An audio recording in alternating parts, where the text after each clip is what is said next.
ಬೆಂಗಳೂರು ಗ್ರಾಮಾಂತರ ಜಿಲ್ಲೆಯ ನೆಲಮಂಗಲ ತಾಲೂಕಿನ ಅಡಕಮಾರನಹಳ್ಳಿ ಬಳಿ ಆಯಿಲ್ ಗೋಡನ್ ಬೆಂಕಿ ತಗುಲಿ ಹೊತ್ತಿ ಉರಿದಿದೆ.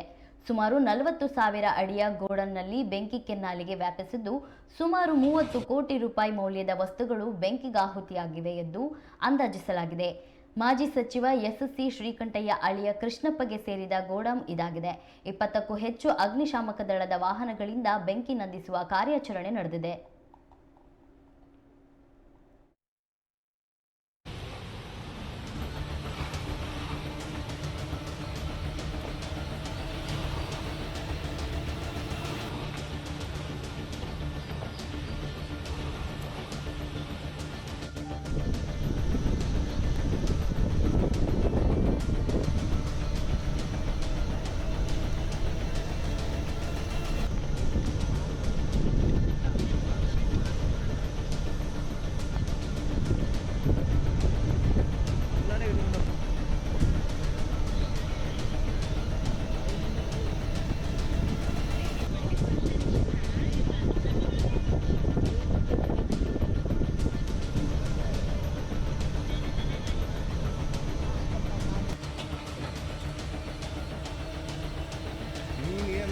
ಬಂದಿದ್ಯಾ ಬೆಳಗ್ಗೆ ಬಂದಿರ್ತೀಯ ಅನ್ಕೊಂಡೆ.